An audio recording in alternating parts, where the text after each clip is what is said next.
Massachusetts. You're in the same time zone, right? Yeah. Yeah, I I'm on thought that you I'm were. on that side of Kentucky. Yes. Yes, yes. Okay, good, good. Oh, and final destination is Hong Kong. Amazing. So we have folks Wow. who are zooming in from all around the world. It's amazing to have you all here. Thank you for joining us from wherever you are. This is our first Learning Through UDL Stories episode, and I am Allison Posey. I am so honored and thrilled to get to be here. Hopefully, you can hear the excitement in my voice. We in this series are going to be exploring real world application of universal design for learning, UDL. What does it look like, sound like, feel like, in all the different contexts around the world? And each episode will bring in expert voices from the UDL community to discuss strategies. And really, we're all here to try to create better learning experiences for every individual. So I am so thrilled, Jennifer, to be able to be joined by you for this first episode. Jennifer is a Universal Design Consultant at the University of Kentucky. She is a CAST National Faculty member, and she is a longtime colleague and friend. So thank you so much for being here, Jennifer. I really appreciate it. Yeah, I'm delighted. So your book, Yes. Transform Your Teaching with UDL, Six Steps to Jumpstart Your Practice. It was released in 2022, just after the pandemic, and we were all working to get back to our routines.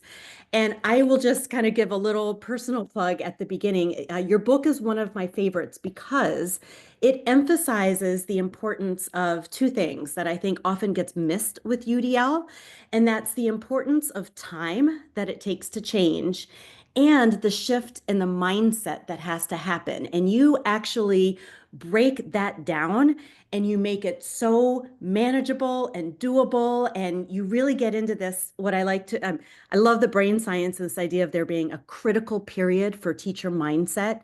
And this book, for those of you listening, if you haven't read it, it has so many just really practical protocols and templates and sentence starters. And Jennifer models UDL in this book, in this print format, in such an incredible way. You've really helped educators break through so many of the common roadblocks that we face in implementing UDL and just have these practical strategies. So now I will again welcome you and give you a chance to speak a little. I just wanted to get to share that. And I do want to invite members of our audience. We won't be able to hear your voices, but please contribute in the chat. We will have time at the end.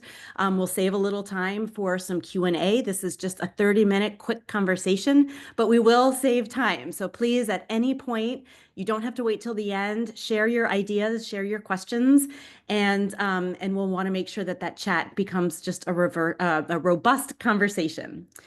So Jennifer, and I know some of you on the call know Jennifer well, and some of you may be new to this work or new to UDL overall. So can you share, Jennifer, a little bit about your UDL journey and what inspired you again to just write this book and think that this approach was one that just had to get out there? Yeah, man. So I started teaching at a school in Louisville, Kentucky for students with specific learning disabilities. And that was actually my first real introduction to working with any students with disabilities. That's just not something that we did in my pre-service teacher programs. And so as I got to know these students and got to see them in my class, I taught arts and humanities. And so, a lot of these students were brilliant, creative, out of the box thinkers, just amazing students, and especially when it was in the arts. And so I got to see them at their best often. Whereas if they were in other classes where they were reading, many of the students were dyslexic. That's maybe an area where they struggled more, but I got to see them really shine, which was amazing. And so I already kind of had this idea from that work that, wow, there are students who just like the regular way school is presented to us doesn't work for them. And it's not anything the students are doing wrong. It's just that's just how the system is set up. And so that made a huge impact on me, of course. Then I transitioned over to the Kentucky Department of Education. And while I was there, I was asked to, and I quote, look into this thing called UDL, unquote. And so as I started reading one of the early books, and I can't remember which one it is. I don't think I even have it on my shelf. Oh, I do. Here it is. A Practical Reader in Universal Design for Learning, which is Yes. one of the older books. And as I was reading this book, I'm just highlighting the heck out of it and dog earing it and putting notes to myself all over the place because I was like, this is what we did. Like, this is what we did in my school that I taught at. We were very cognizant of the fact that we were teaching students for whom the typical classroom doesn't work. And so we taught the way that our students learned best. And I'm like, this is it. Like, this is what we did. So I learned more about UDL. I immediately was like, I need to go to a conference, like right now, about this. And I came to, I think it was 2016 or 17. It was the second annual Cast UDL Symposium. And at that conference, it was like all of these things that I'd felt deep down as a teacher were the right things to do, but like had no backup for that. Like it was just what I thought. Being at this conference, I'm like hearing people say the things that I always felt were right and saying, yeah, that's actually backed up by research. And I was like, what? It was amazing. So I got home from that conference and I hit the ground running. I immediately put together a presentation for leadership at the Kentucky Department of Ed. And it was like, we need to have a pilot. Like, we need a pilot right now. We need this across the entire state of Kentucky right now. And just really jumped right in and continued coming to anything Cast put on, I was there. Like if there was a webinar, I was there. If there was a presenters academy, I was there. Like I was on all the things. I just absorbed it so quickly. And somebody just put in the chat, UDL equals validation, and that is absolutely true. It was true for me as an educator, but honestly, I feel like it was even more true for me just as a human learner. Because when I got to where I could comprehend the framework. And I'm reading through all of these things and I'm thinking, like all of this stuff is the reason why I didn't do well in school because my teachers didn't know. Like they just didn't know, right? They're not, no one's going out on to try to deter students from learning, but like they just didn't know. But like if I had a teacher who was making sure things were relevant to me, who was giving me choice and autonomy, who was addressing the threats and distractions and biases and all of those things, like I would have done so much better. So for me, learning about UDL, it almost made me shift. Well, there's no almost. It made me shift the way I thought about myself as a learner. And it made me feel capable and like I could have done this because I kind of always grew up thinking, I just I'm not one of those, I'm not one of those smart kids. Like that's just not what I do. Um, so anyway, it validated for me that me not doing really well in school was not 100% my fault. Like it wasn't all on me. And my gosh, that was a game changer, a game changer. And so I will just sort of skip ahead and say that made me want to join a master's degree program and then a PhD program. And now I've finished those things and I was and say now you're really close to that PhD, right? I'm done. I'm You donezo. did it. Okay, Woo! Yes. okay. Yes. Amazing. So yeah, so very powerful for me to learn those things. Yeah. And that's You kind of gave my me intro to goosebumps. We're UDL. getting some hearts coming up. We're getting some amazing Yeah, man. and so this idea, the shifting and thinking about how you thought about yourself, the way you thought about environments and school, you've now scaffolded folks to be able Yeah. to bring this to life in many different settings. So since the 2022 release of your book, do you have a favorite example of a way that UDL has been implemented that is kind of aligning with this dream, with what you felt and the way Yeah. you were experiencing the shift?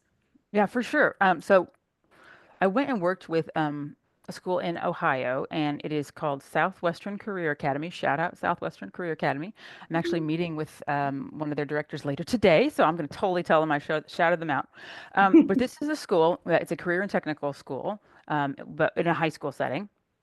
And they have, I can't remember how many different languages they said were spoken just within their school, but a lot of different languages. And so they have decided to focus in on certain things, UDL being one of those. But one example is that they, were looking at the language and symbols, and they're like, okay, so we got to clarify the vocabulary, language, and symbols.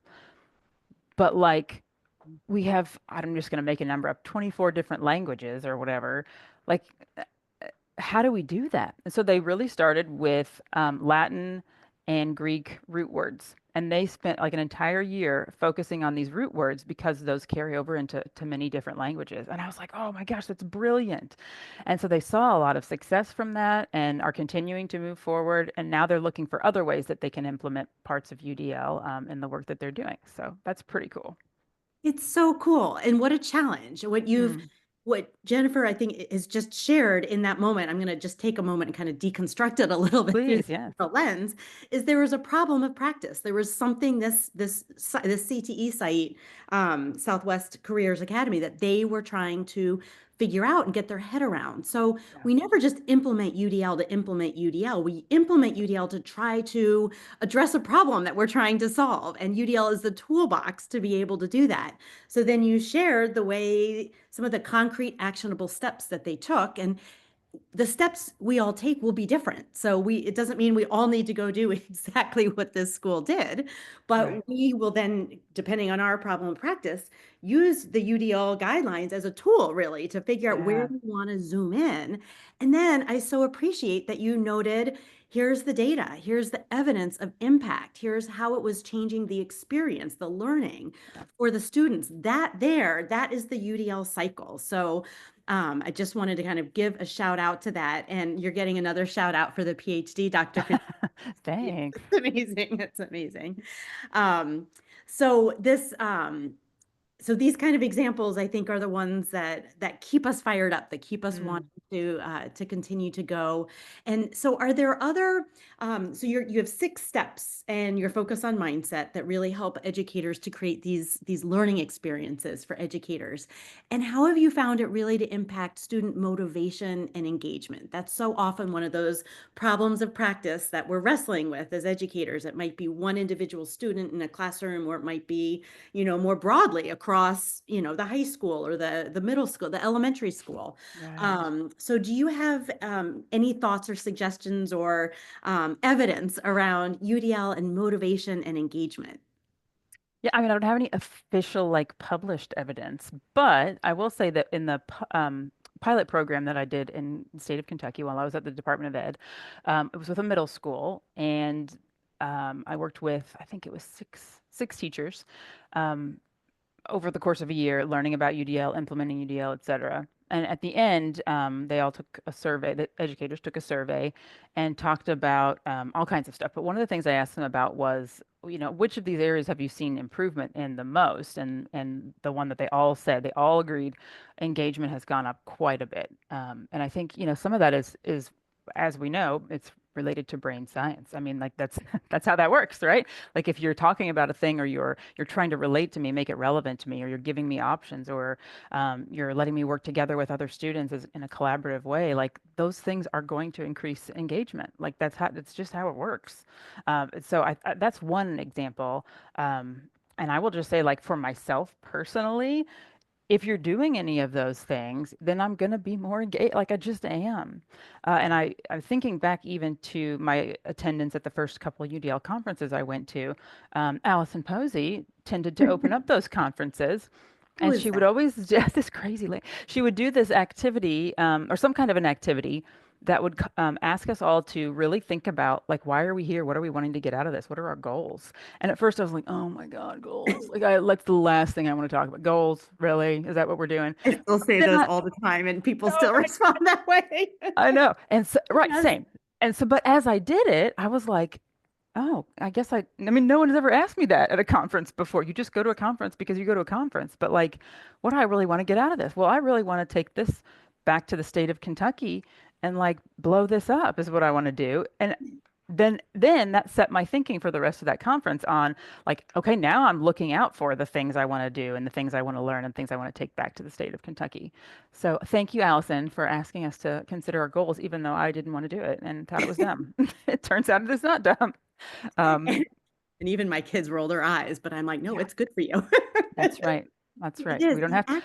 yeah. Well, your note there, I'm so it once you set a goal, your nervous system is goal directed. So it Right. literally you start to pay attention. So there's a question in the chat, and we get this a lot around UDL and standardized assessments. So if the problem of practice you're trying to think about are standardized assessments, Mm, that's what you would then plug in to say, okay, you would use Jen's book and you Sure. start to think about the 6 steps, and you would connect all of those to standardized assessments.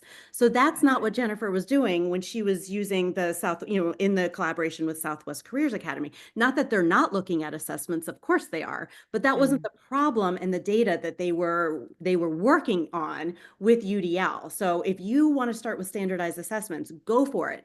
Gather your data, find out where there are barriers, use UDL to intentionally design to get at success in those standardized assessments, and then look at the data. So again, if that's your problem of practice, Tiffany, great problem of practice to think about. So jump into that a little bit. Getting back a little bit to, I guess that leads to my next question, which is just, we're often, what can we do Monday morning? What can we do yeah. tomorrow? Do you have a tip for us? Do you have a suggestion? Because one of the things I love in your book, and I will just share with you all, Jennifer has a get in shape with UDL, recognizing it's very much like we would want to change our eating habits or our exercise habits. It takes time. And she has even 18-week schedules to be able, I mean, this book Sure. is so thoughtful of the mindfulness. So get in shape with UDL, but if there was something that we could use tomorrow, do you have a favorite one of those from your work that you've been doing? Oh gosh. Well, I think the easiest thing to do is to think about it in that plus one way. So one of the planning approaches in the book talks about this plus one idea, meaning that, okay, if you want to think about offering choices, and let's just say that you have not really offered a lot of choice so far as an educator, but you want to do that. It's like, okay, so me going from absolutely no choices at all to you can write a paper and you can make a poster and you can do an interpretive dance and you can make a beautiful piece of art. That's like way too much. Too much. And I'm not going to do that, right? Like I'm not, that's too much. I'm not going to go from here to there, but I can add one thing. So I can say, all right, if I've always had students take an exam, maybe I can add one thing to that. So perhaps I can have them take either an exam or if they want to write a paper, let's say, instead. That's great. You have that choice now. And you can start there. Like you can literally start by adding one thing. And it doesn't have to be all of the things. I've actually started using this analogy a lot when I go out and talk to folks about UDL. So my dad he was a retired middle school science teacher. And he, along the way in the summers, he had a crew of other teachers who in the summer would do construction projects. And they worked together as a construction crew. So this man can build anything, anything at all. Um, and he has a massive amount of tools. I'm like fills the entire back of a pickup truck. Plus, there's like that much also still in the barn, right? Like there's just a lot. But like he didn't go to Lowe's one day and buy all the tools, right? Like he bought the tools as he needed them for a project. And so now, like he pretty much has any tool that he needs, unless it's some really weird specialty item or whatever. But like he has the things he needs and he knows how to use those because he picked them up along the way, like along with whatever project he was working on. And I think that's a fantastic way to think about UDL. Like this is a toolbox.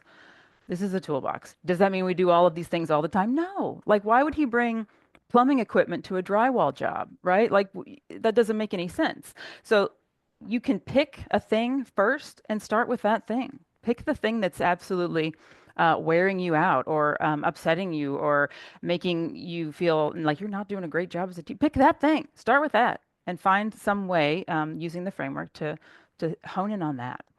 Oh, that's so good. That's so good. Depending on the tool you need that day for the job, that's what you're going to Right. bring.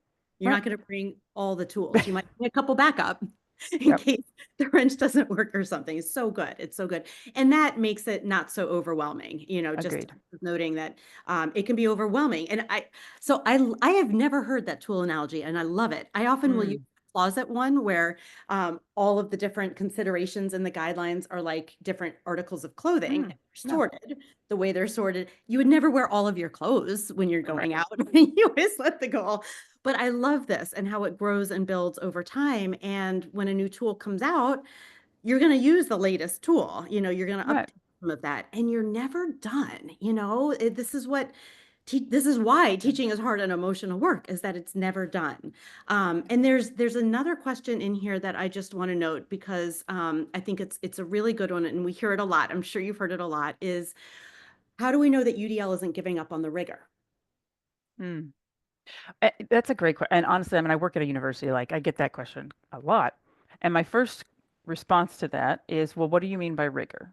Like, let's start there. What does rigor mean to you individually as a person? Does that mean that it's more? Like, does that mean we're doing more work? Does that mean that we are having to do all these other extra pieces, these extraneous pieces that are not actually helping you learn the thing, but are just things like finding a document on Canvas or whatever, like, or finding it on your Google Classroom, even like those aren't the actual learning. So when you're thinking about rigor, I've actually found that UDL allows you to raise your rigor a little bit here and there because when you're taking all of those extraneous barriers out of the way, like now they can get to the actual thing. So instead of spending all their cognitive energy or cognitive load on trying to find the thing, on making sure that they're doing this and this and this and this order, even though they have a really hard time with multiple steps, instead of doing that, they're focusing on learning the thing. And like that's what I really want them to be doing. So I think you can actually do more rigorous work in that way. I love that, Jennifer. And I actually agree 100%. Sometimes I worry that we conflate rigor with not really teaching and not really supporting. My Mhm. class is rigorous. You need to do all of this. Good luck out there. And we know who's Right. going to do well, right? If you have access to a tutor or you've had previous experience Hmm. or you know someone in the class and you have a buddy. I mean, all the different things that help us to get through those challenges. And someone's putting in the chat that there's a great explanation for UDL in STEM and that this rigor conversation is wonderful. Someone's involved in strategic planning about higher education and encounter that topic regularly. So I'm so appreciative that yes, we are not going to lower what we want students to know, do, and care about.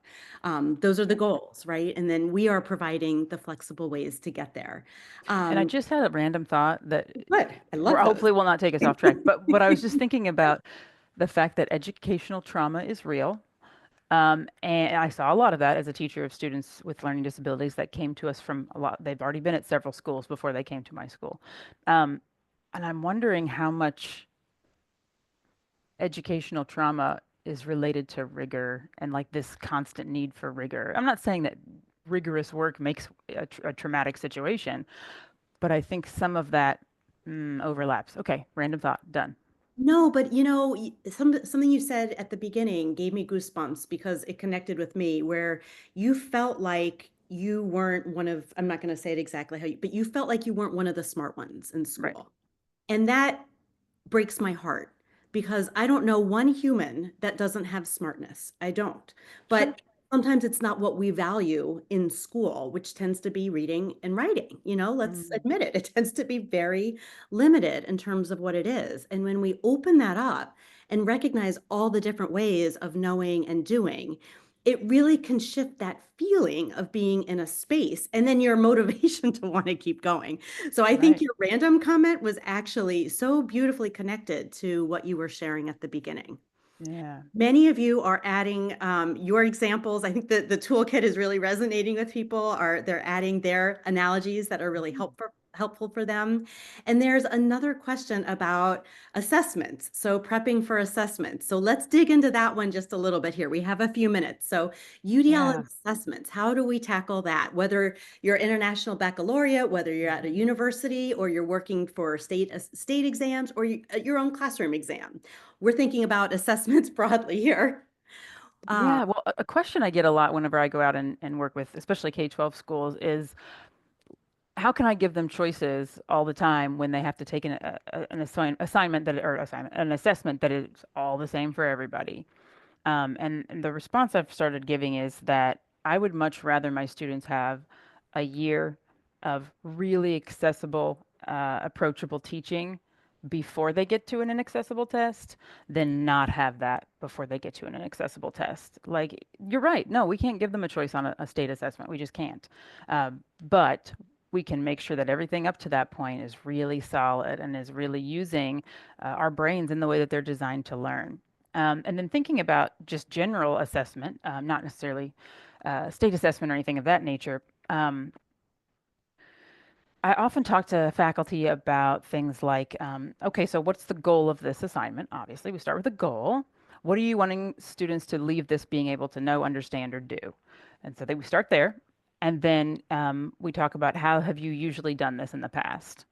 And so they would say something like a paper or an exam or whatever, a presentation. And then we talk about, is there any other possible way that a student might be able to show you that they know the same things that they could show you in a paper, let's say? Is there any other possible way? And so sometimes people are like, no, absolutely not. And I'm like, oh, all right, well, I mean, there probably is, but okay. Um, but then I think about, are there other ways that we could get that same information that's not that thing? And so if the answer is yes, then we try to think about, okay, great. Let's look at what the actual goal is, and let's remove all of the things that could get in the way of the barriers that could get in the way from not having an option. And that seems to be useful. I actually have a workshop that I have done a couple times that is using like, how can I give options but have the same rubric? Like, that's a whole thing that people are like, how am I supposed to grade this? Faculty get very concerned about that as well. Like, how do I grade this in an equitable way? Like, because honestly, I believe that papers are a better way of showing the understanding than, this other thing. So, but there really are some pretty simple ways to think about that and to create one rubric that you can use for lots of formats, which is great because I'm not trying to make five rubrics if I have five different choices. So there are ways Exactly. to do that. Yeah. Yes, I love that. One rubric, know what you want to One rubric get to, and then find the different ways to get there. It's so for good. sure. Is there a way, since you we just went through school yourself, was Mhm. there a certain way UDL helped you in your studying and your Oh my prep for your gosh. PhD? Do you have a For favorite one? sure. Well, it's funny because now that I know about UDL, I know to look out for these things. And so I know that, like, if I'm thinking about building knowledge, honestly, I'm not a reader, you all. Like, I can literally read, but I actually have some suspicion that I might be dyslexic. But I can read a thing and not remember anything about the thing I read. I've read this biography of Ulysses S. Grant three times now, and it's like 800 pages. I read this three times, and I mean, I remember some of it, but not, anyway, that's just not how I learn best. So I know that for me, if I'm going to have to read a thing, then I'm going to have to make notes in the margins, which is one of the things I have in the book. And it's actually a picture of Allison's book, which is all Ah, dog-eared and like I have right. to go through and I make love notes to that picture that myself. we had in Yeah, it's also in the book. your Um, book. and so like because I have know the guidelines really well now, I know that that's a thing I need, and that helps me to be. And I honestly, I think learning about UDL is what helped me think I could actually attempt a PhD and end up actually doing that thing, because I knew so much about how the brain works. It just taught me so much about myself, honestly. Look at the rigor that UDL helped you to get to. Also, That's since right. we Well, talked that's about. what I was, while you were talking, that's what I was thinking. Like, well, I don't like to write a paper, but I can write a paper if it's about a thing I like or am interested in. Mhm, Like, it shifts the whole thing. that Yeah. summarizes UDL so well. There's one quick question. It's going to be a 30-second answer. Okay. So I really Ready. challenge you. When you have rolled this out in districts and schools, do you think it's best to do it district wide or start with a few pilot teachers, maybe at a specific grade level? Pilot Give me a question. teachers. All right, look at that quick answer. 100%. Okay. Because you gotta have that buy-in, and like, who else are they gonna listen to than the other teachers in their building who teach the same kids they teach? Like, it's totally different. Like, it's totally different. So good. Jennifer, I love getting to talk to you whenever I get to or communicate in Same. any of the means that we do. That's right. Thank you for sharing these insights today, really helping us think about UDL in new and really exciting ways. I don't know about you all, but I want to go do something now. I'm ready. So for those of you watching, listening, we have more conversations coming from we're going to start with our cast publishing authors. So please be sure we actually have been putting links. I want to thank the team that's supporting us, the cast team, Keisha and Fabian. You've been amazing. They've been putting some links in the chat for us. So we have a link to Jennifer's book. Jennifer has a website that has so many resources, you all. It's just go to her website. You will get everything you want A lot. and need from her website. You're amazing, Jennifer. I don't know if you have any last word, but I just want to thank you so much. Oh my gosh, just do it. Just do it. Just do it for the kids. I mean, it's a life-changing situation, I think. So do it. Do it for those baby Jennifers out there in the classroom. That's right. That's right. That's right. We want Um, all of them, all of them. All right. You all All have a right. great morning, afternoon, evening, wherever you are in the world. Thank you so much for being with us. I'm Allison Posey and hope to see or hear or any means of communicating with you soon. Yeah, thanks everybody.